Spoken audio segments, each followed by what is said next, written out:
আলহামদুলিল্লাহ রবিল আলমিন আসসালাতু ওয়াসসালামু আলা রসুলিল করিম আম্মা বাদ قال رسول الله صلى الله عليه وسلم من أحدث في أمرنا هذا ما ليس منه عائشة رضي الله تعالى عنها قالت قال رسول الله صلى الله عليه وسلم من عمل عملا ليس عليه أمر فرض أيها مردود হাদিসটা বুখারী মুসলিমের।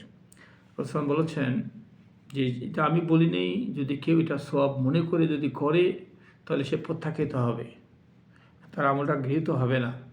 এই জন্য প্রত্যেকটা আমল করতে হলে রসুলের আমল আদেশ থাকতে হবে। আল্লাহ আদেশ করে রসুল আমাদের শিখিয়েছেন। যদি এর কোনো ভিত্তি না থাকে, প্রমাণ না থাকে, তাহলে আপনি আমলটা করবেন না, কারণ সব মনে করে করলেও সব হবে না। বিশেষ করে যে বর্তমান রসুলকে কেন্দ্র করে জন্ম বৃত্তান্ত মৌলুদ নবী সাল্লাল্লাহু আলাইহি সাল্লাম, যে রসুলকে কেন্দ্র করে একটা ঈদ মিলাদ উদযাপন হয়ে থাকে আমাদের দেশে, এর কোনো ভিত্তি নেই। এগুলো করবেন না, কারণ এর কোনো ভিত্তি নেই। ঈদ আমাদের ঈদুল আজহা, ঈদুল ফিতর, এটাকে আপনি ঈদ হিসেবে মেনে নেন। তৃতীয় ঈদ বলা হয়নি যে এই ঈদে মিলাদুন্নবী, নাই, এটা নেই, এর ভিত্তি নেই। এটা যোগ করলেন কেন? এই সংযোজন করার অনুমতি কে দিল আপনাকে? নেই। যে সাহাবারা যোগ করতে পারেনি, তারা কি ভালোবাসেন? নেই, ভালোবেসেছে।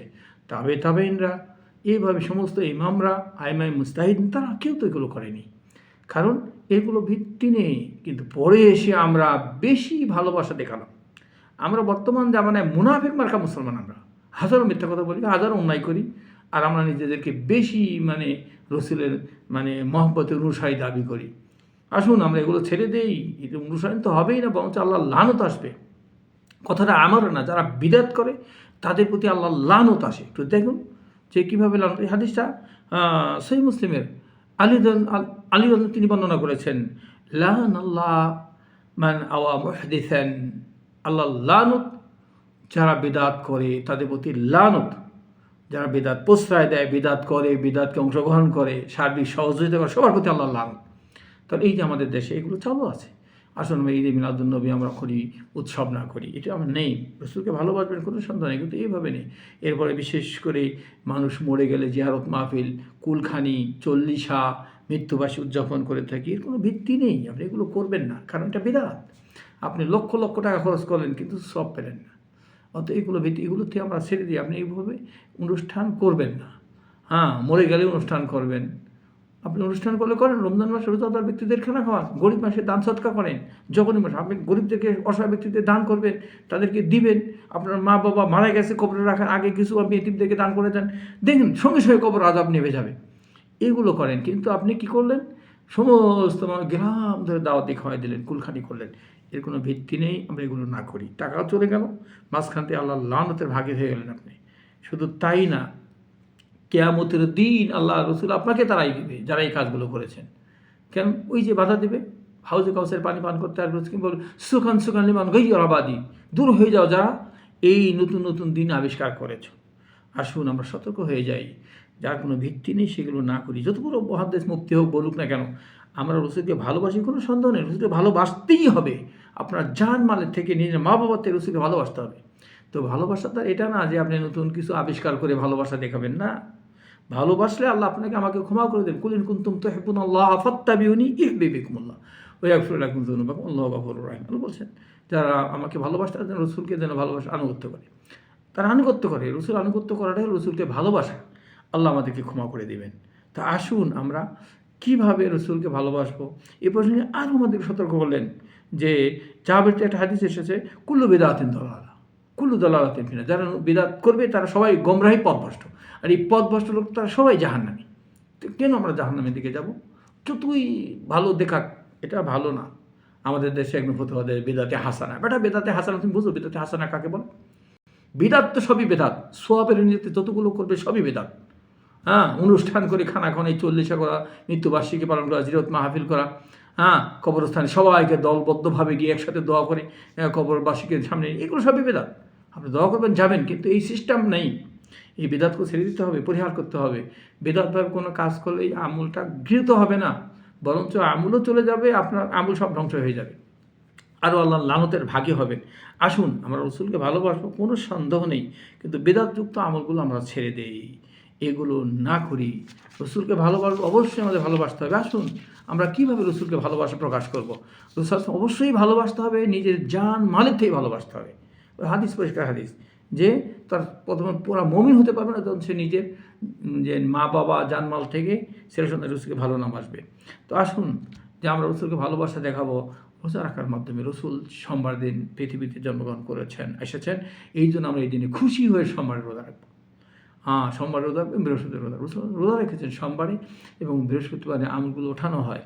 আসুন রসুলের ভালোবাসা প্রকাশ করব প্রতি সোমবার এবং বৃহস্পতিবারে রোজা রাখার মাধ্যমে। একটা রোজা রাখলে মান সামা ফি ইয়ামান বাইদান্না সাবিনা খরিফা, আপনি একটা রোজা রাখবেন, আপনার থেকে জাহান্নামের আগুন 70 বছর রাস্তা দূরে থাকবে।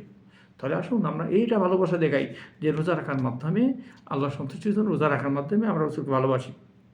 দাড়ি রাখার মাধ্যমে, মুসকে কাটার মাধ্যমে, কারণ অফুল্লাহ একাশো সওয়ারিব, রসুল যখন ভালোবাসবেন আপনি দাড়ি রেখে দেন, মুসগুলো কেটে সমান করেন, ছোটো করেন, এটা হলো ভালোবাসা। এরপরে আসছে যে টাকনুর নিচে টাকনুর উপরে কাপড় পরে দেওয়ার মাধ্যমে, টাকনুর নিচে কাপড় পরে প্যান্ট টাকনুর নিচে পরেন আর রসুল ভালোবাসা না, আপনার প্যান্ট হোক, লুঙ্গি হোক, পায়জামা হোক, জামা হোক, তোপ হোক, সবই টাকনুর উপরে থাকতে হবে। এটা হলো রসুলকে ভালোবাসা, এটা হলো সুন্নত। এরপরে মাথার চুল ছোটো রাখা অথবা বাবরি রাখা, এটা আপনার ভালোবাসা, আপনি এভাবে রাখেন, সুন্নত অনুযায়ী রাখেন। এরপর আপনার বগল ছাপ করা, প্রতি সপ্তাহে নখগুলো কেটে রাখা, জিরে নাফ এগুলো পরিষ্কার পরিচ্ছন্নতা রাখা, এটা সুন্নত। আপনি এটা শুনে রাখবেন, নাও বড় বড় রাখবেন, মোজ বড় রাখবেন, বগলের চুল বড় বড় হয়ে গেছে কাটবেন না, জিরে নাফ বড় হয়ে গেছে না, এটা সুন্নত খেলাফ। এগুলো পরিষ্কার রাখবেন, কেটে ফেলবেন, তাহলে এটা সুন্নত, এটা ভালোবাসা। এরপর হলো যে বড়দেরকে শ্রদ্ধা করা, মাল্লামে আহম সগিরানা লামি অক্কের কাবি ফালাইসা মিন্না, যারা বড়দের শ্রদ্ধা করে না চলতেছে ওটা আমার উম্মত নয়। অবশ্যই আপনি বড়দেরকে শ্রদ্ধা করবেন এবং ছোটদেরকে ভালোবাসবেন, স্নেহ করবেন, আদর করবেন, এটা হলো সুন্নত। এরপর আসছে যে প্রতিবেশী আত্মীয়দের সঙ্গে ভালো আচরণ করা। অথচ শক্তভাবে বলেছেন যে মানখানা ইউমিন বিল্লাহি ওয়াল ইয়াউমিল আখির ফাল ইউকরিম জাররা ফাল ইউকরিম দাইফা, যে ব্যক্তি আল্লাহর প্রতি ঈমান রাখে, রসুলের প্রতি ঈমান রাখে, সেজন্য অবশ্যই তার প্রতিবেশীর সঙ্গে ভালো আচরণ করে এবং আত্মীয়দের সাথে যেন ভালো সম্পর্ক রাখে, কারণ এটা হলো আদেশ, এটা ভালোবাসা সুন্নত। তো আমরা আত্মীয়দের সঙ্গে অবশ্যই ভালো আচরণ করতে হবে। কিন্তু একটা গুরুত্বপূর্ণ হাদিস যে আমরা অনেক সময় দেখা যায় যে আমাদের ওয়ারেস বন্টন হয়ে যায়, তখন আমরা ভাই বোনদের সাথে ভালো সম্পর্ক রাখি, ভুল। বোনেরাও তার হক নিয়ে গেছে আর বোনের সাথে ভালো আচরণ নেই। অথচ শক্তভাবে বলা হয়েছে যে জান্নাত কাতিউন, যারা আত্মীয় সম্পর্ক ছিন্নকারী তারা জান্নাতে যাবে না। আসুন অবশ্যই আপনি আপনার ভাই বোনদের সাথে আত্মীয় ভালো আচরণ করবেন, ব্লাডের সম্পর্ক তাদের সাথে অবশ্যই ভালো সম্পর্ক রাখবেন। দ্বন্দ্ব হতে পারে, ঝগড়া হতে পারে, কিন্তু তার সাথে ভালো আন্তরিকতা দেখে ভালোবাসবেন। এটা হলো রসুলের আদেশ, সুন্নত, ভালোবাসা একটা প্রমাণ। এরপর আসছে যে মা বাবার সাথে সব থেকে পৃথিবীতে ভালো আচরণ করবেন, এর থেকে আর সম্মান পাওয়ার ব্যক্তি কেউ নেই। মা বাবা স্যার, আপনি তাদেরকে সম্মান করুন, তাদের কথা শুনুন, তাদের সাথে ভালো আচরণ করুন, এটা হলো রসুলের আদেশ, এটা হলো ভালোবাসার একটা বহিঃপ্রকাশ। আপনার মা বাবা বেঁচে নেই, এরপর আপনি প্রতিদিন তার জন্য দোয়া করবেন, 5 ওয়াক্ত নামাজে দোয়া করবেন, রব্বির রহমা কুমার রব্বাইনি সাগীরা, আল্লাহ তুমি মা বাবাদের কী করো, তুমি তাদের যেভাবে আমাদেরকে অসহায় অবস্থা আমাদেরকে লালন পালন করেছে দেখে শুনে, আল্লাহ তুমি তাদেরকে সেভাবে তুমি তাদেরকে ভালো আচরণ করো, তাদের প্রতি রহম করো, তাদের ক্ষমা করো, তাদের মাফ করো, দোয়া করবেন, অবশ্যই তাদের জন্য দোয়া করতে হবে।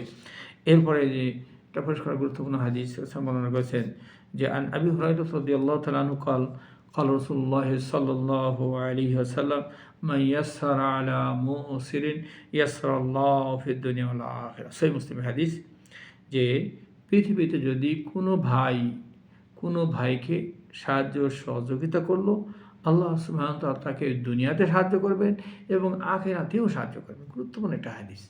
আসুন যে আমাদের অনেকে আছে অসহায় ব্যক্তি, প্রতিবেশী, যারা আমরা সামর্থ্যবান, তাদের সাথে একটু ভালো আচরণ করি, তাদের পাশে দাঁড়াই, চিকিৎসা ক্ষেত্রে হোক, বিভিন্নভাবে হোক, তাদের আমরা সহায়তা করি, যেভাবে পারি আমরা তাদের সহায়তা করলাম। এটা হলো রসুলের আদেশ, সুন্নত। এই যে রসুলের সুন্নত অনুযায়ী যখন আপনি চলবেন, আল্লাহ অবশ্যই গুনাহ মাফ করে দেবেন। আমরা যদি চাই যে রসুলের যে আল্লাহ আমাদের ক্ষমা করুক, মাফ করুক, তো আমরা রসুলের সুন্নত অনুযায়ী চলি, বিদআতকে পরিহার করি। যে ঈদে মিলাদুন নবী, জিয়ারত মাহফিল, চল্লিশা, কুলখানি, খতম পড়া মৃত্যু ব্যক্তির সামনে, এরপরে জালালি খতম পড়া, সবাই সম্মিলিতভাবে কবরস্থানে যাওয়া এবং সম্মিলিতভাবে দোয়া করে, এগুলো ভিত্তি নেই। আপনি যাবেন, অবশ্যই যাবেন, একাকী দোয়া করেন, যখনই যাবেন কবরস্থানে দেখলে দোয়া করবেন, রাতে যান, দিনে যান, কোনো দিন তারিখ ঠিক করে না, শুধু শুক্রবারে যাবেন, শুধু ঈদের দিন যাবেন, এটাকে বলছে, এটা একটা নতুন একটা বেদাত পড়া। আপনি যে কোনো সময় যাবেন, কোনো দিনকে খাস করে নিয়ে এটা করাটাই বিদাত হবে। তা আসুন ইনশাআল্লাহ আমরা অবশ্যই বেদাত থেকে আমরা বেঁচে থাকবো ইনশাআল্লাহ। আল্লাহ সুবহানাহু ওয়া তাআলা আমাদের সবাইকে বেদাত থেকে বেঁচে থাকার তৌফিক দান করেন। বিশেষ করে এই মাসে যে ঈদে মিলাদুন উদযাপন হয়, এগুলোতে আমরা অংশগ্রহণ না করি, এগুলো পালন না করি। আপনি এই আমলগুলো করবেন যেগুলো আমি বললাম, এই রসুলের সুন্নত অনুযায়ী আমল করেন, এটাই হলো রসুলকে ভালোবাসার বহিঃপ্রকাশ। আল্লাহ আমাদেরকে ক্ষমা করে দিবেন। আল্লাহ আমাদের সবাইকে সঠিক দিন বোঝার এবং সঠিক পথে চলার তৌফিক দান করেন।